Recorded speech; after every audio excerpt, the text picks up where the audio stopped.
Hello, and welcome to Spectral Searches. I'm here at the Coldwater Heritage Museum, which is also the Woodrow Homestead, and I'm meeting a whole lot of other paranormal investigators today. I can't get into all of them because I don't remember their names, but it is going to be a fun time.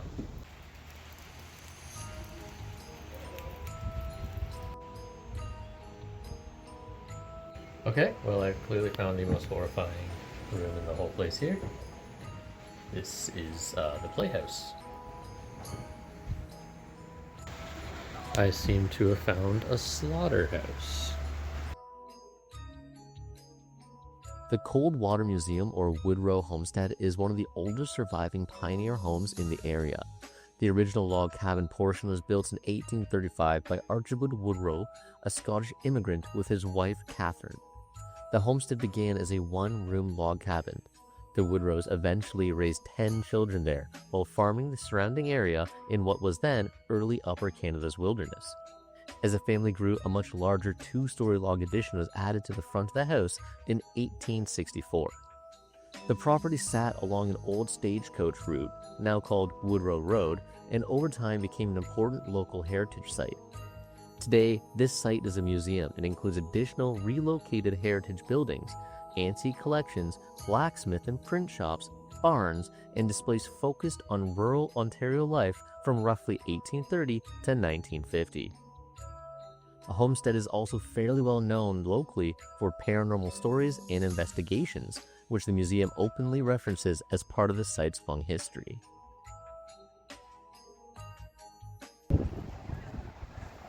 Well, that was terrifying.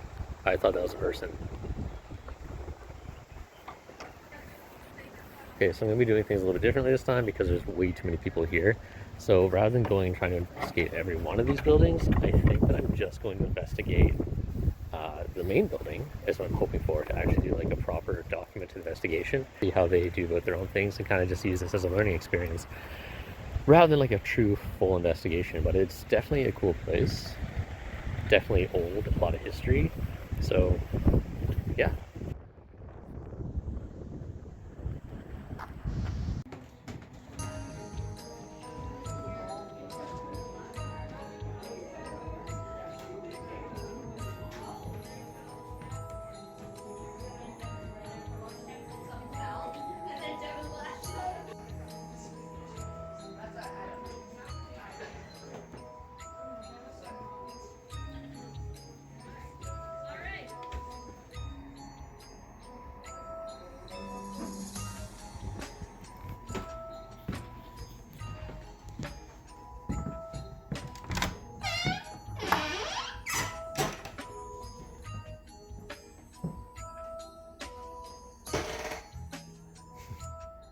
The first thing I would note in here is that the floors are uneven.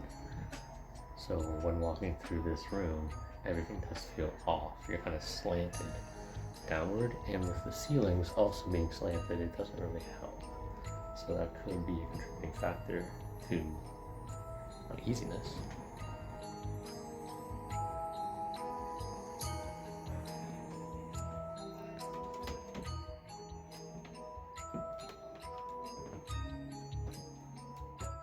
People are saying that they see silhouettes in the window, maybe dress, but I don't know which window it is. I'm gonna try to find that. Okay, so first things first, I'm gonna be checking around, see what's going on.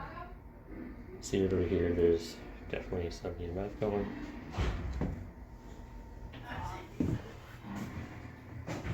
I think presumably.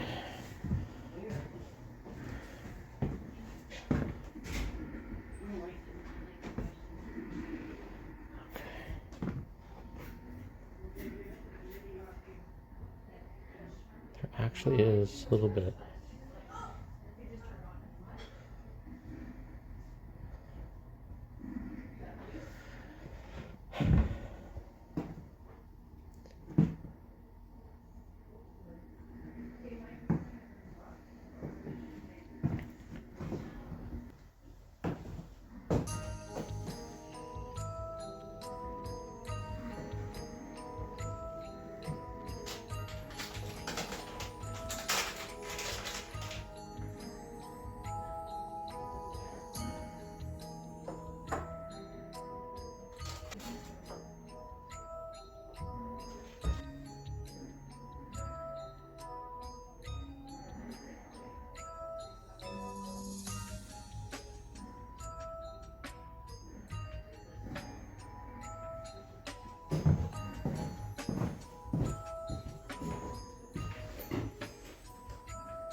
This form will allow us to check initial instances of breezes, opening and closing of doors, EMF, and temperature, as well as the usage of holy water. We also periodically check these factors and utilize typical paranormal investigative techniques.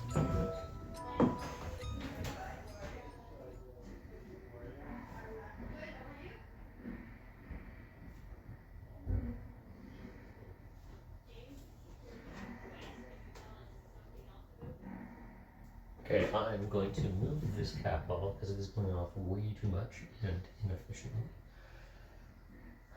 So I'll put it over here on this one. Seems a bit more stable.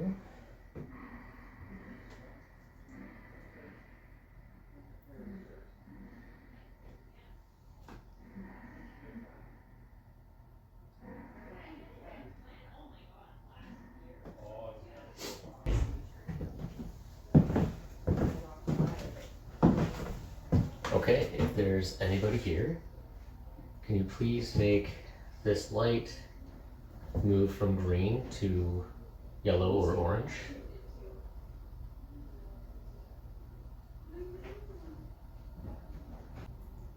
I'm assuming this was Archibald's room and that he was a veterinarian.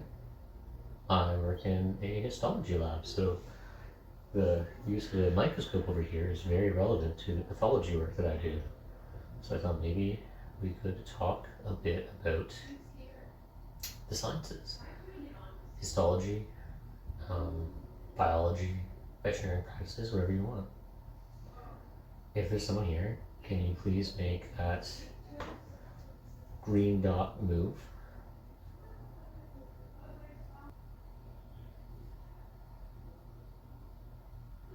I also brought a beer. Thought you might appreciate a nice crisp beer while you work.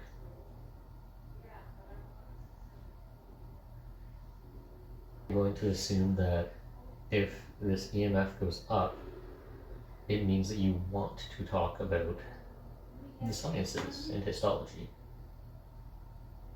If you make it go up a lot very quickly, I'll assume the answer is more dramatic. Oh, okay, so maybe we don't want to talk about the sciences.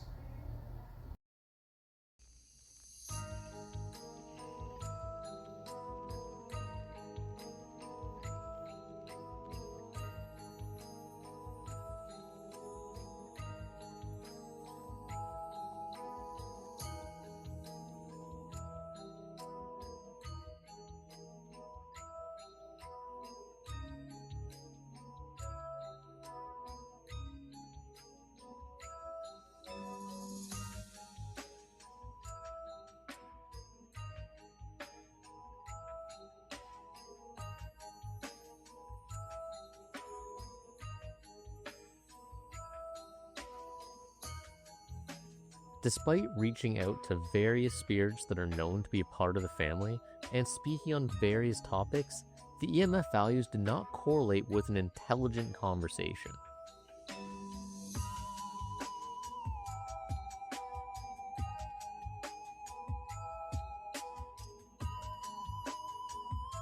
Okay, well, it's been kind of hard to see in here, but as soon as I started packing up, the K2 did start going off. Of course, when I turned the camera off and had nothing recording. Okay, so the two upstairs rooms both have windows in them.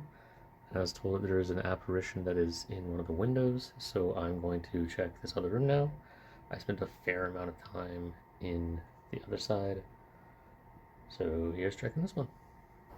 Okay. If there's anybody here, can you please make a slight change? Can you please make that light change from green to red?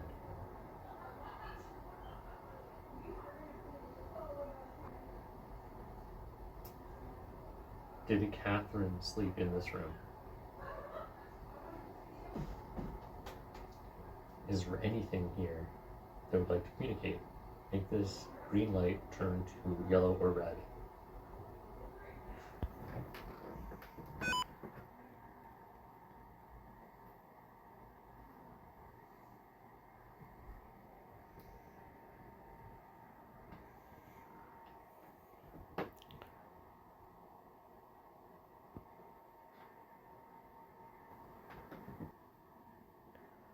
So some of this is just clearly expected. Having, I think that's definitely the sewing machine is looking out there. That's clearly the banister. The mirror is interesting. Little guy hanging out in a mirror. Well, aside from the creepy ass doll that's over here, the most interesting thing would be the SLS. Don't really know what to make of that though. Didn't get anything on the K2, and I guess we'll have to look at audio later. There is a lot of equipment set up in here, so I thought I'd kind of jump in and try to see if there's any readings in this corner. There's this box, and everyone is saying that this is a very active box. So I'm set up here. You can see the temperature's really low because we were just outside. Just going to see if that EMF goes up, if there's anything residual there, or if there's anything that might communicate. But there is a lot of equipment.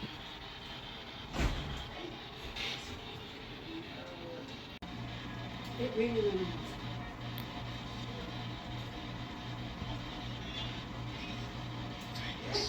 fingers.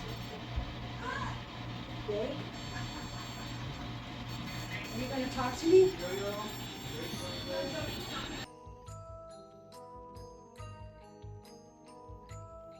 With a very large initial peak and then some various recordings, the EMF seems to settle back down pretty quickly. So, is this something that was in the room with us and then left?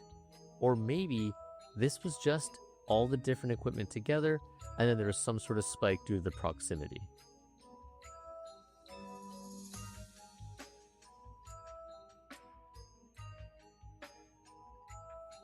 While setting up my camera, I accidentally took this photo. While it could be nothing, it could just be a pareidolia effect. There is a blur across the CFI1 that looks reminiscent to me of a hand.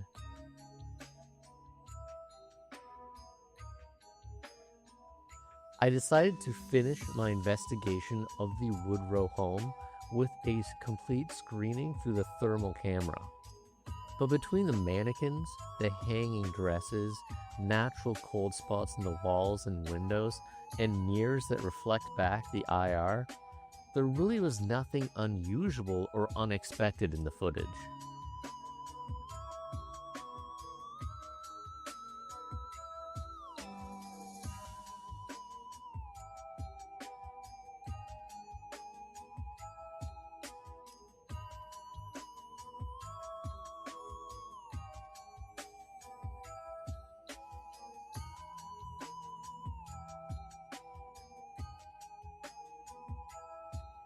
Okay, so I'm moving to the general store.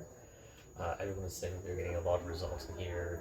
K2, SLS camera, a few things to note right away. Obviously, doors open, so breezes, stuff like that have to be taken into account. Aside from that, everyone else is in that room over there, so you can only hear them. So any voices will be really hard to distinguish if it's going to be an EVP or if it's just going to be talking over there. So I'm going to try the K2 first, see how active this room is, whether or not it's responsive in an intelligent way or just going off randomly. I might try out the CFI1 again, see how that goes, and maybe I'll try out the SLS because people were saying they got some results with that.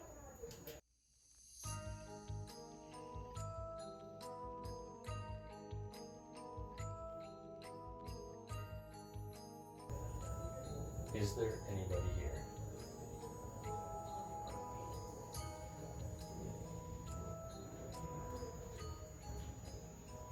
If there's somebody here, can you please change this green light to yellow? Or any other color. Can you make it flash, maybe we can turn off. I put a fresh battery in here, so if you're there, it should be able to talk easier now.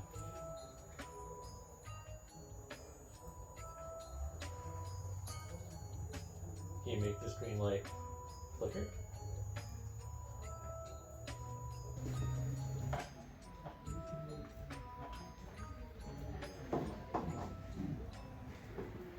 Alright, I'm gonna try this guy out again.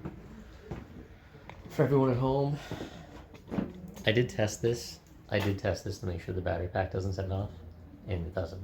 Okay? Okay. Is there anybody there?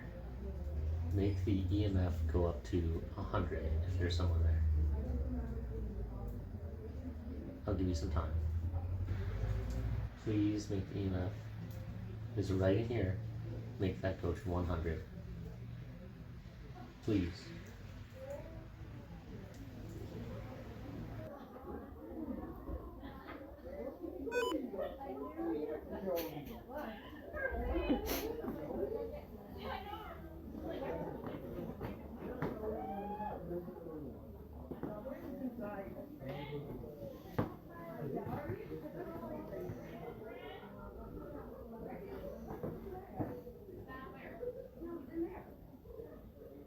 Okay, so I investigated only really the main building, and then I was told they're getting lots of results at the general store, so I went and investigated that a little bit, not a whole lot.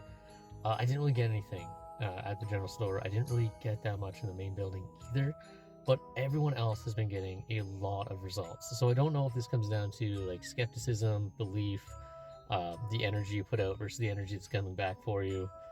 I don't really know. But I will say that the point of this was to meet other people, and me going around doing a solo investigation is not accomplishing that. So I'm just going to stop to assess if this place is haunted or not, I guess. I kind of always thought at the end of a video, right? So to me, I got basically nothing. I'm going to look at the results of the EMF readings. They were going in waves. I don't really think that there is anything fundamental there. The SLS maybe with the stroller, but even then, there's a doll that kind of looked like a head in the stroller anyways. I'll review all the footage and everything, but compared to what everyone else is saying they've gotten, I don't really think I got very much. And it begs the question, if everyone else is talking with the ghosts, are they able to talk to me at the same time? Can they be in two places at the same time? How does time work in the afterlife? It's all these questions that we don't know. Okay, I said I was going to end it, but I'm going to do a little bit more. Everyone seems to be leaving, so I'm going to hang out just for a little while longer. I'm going to take off. I was told to use the SLS in here, and that there was some interesting stuff around the barrels, the dentist chair, so on. So I'm going to do that. And then I might kind of take off afterwards.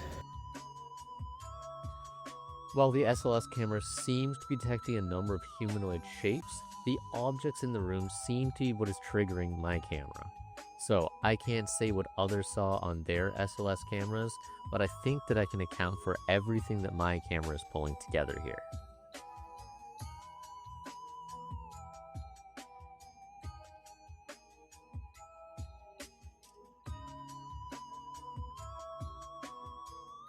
Okay, so the whole point of making the CFI-1, which is the set it and forget it Model 1, the whole point of that was to make it so that it can monitor in time what the temperature, atmospheric pressure, and EMF are for each of the different rooms I'm in without having to go back and really monitor it and do the math on myself. So this here that you're seeing on the screen now is the data that comes out of the CFI-1 after I have left it running. And the best part about this is we can easily just go through here, insert our nice graph, and there you have it. This is the EMF component of the CFI-1. This is the EMF that was going up and down while we were talking to it. So as I mentioned in the video, it didn't really have any clear communication to it. If there was massive peaks going up and down while I was talking to it in response to something, sure. But the time frames don't line up with what questions were. This was going up and down by itself. So one of the questions is, this right here was the vet room. Is this something potentially being a residual haunting, entering and leaving the room? Or is this just natural EMF that are within the room? So we can move on and do the same thing for the store. Everyone was getting lots of really good activity in the store. I didn't really get very much, or nothing that seemed, again, intelligent. But let's just whip this up real quick. There you go. Just a scattered array of EMF readings. It doesn't really pull together to demonstrate a coherent peaks, for yeses or nos, is very widespread. There isn't really a clear answer if this was an intelligent communication. Finally, in the main room, there was some really interesting results because we had a really big peak at the start. Even the REM pod was going off. But other people were saying that while they were there, they were getting a lot more communication through the spirit box, and there was almost nothing while I was there. So, again, taking a look, we can organize this with our line scatter plot, and you can see that big peak I'm talking about, it just comes right back down. So, was the Coldwater Museum, the Woodrow Homestead, haunted? Is there a spirit or a ghost? I personally didn't find much evidence, but many others on location found a lot of evidence. Investigating the paranormal is a group effort. We work together to find unique locations, unique measurements, and to expand our knowledge collectively. So, while I didn't find any ghosts this time, I did find new friends. And maybe next time, you'll be able to join in these collective investigations during your own spectral searches.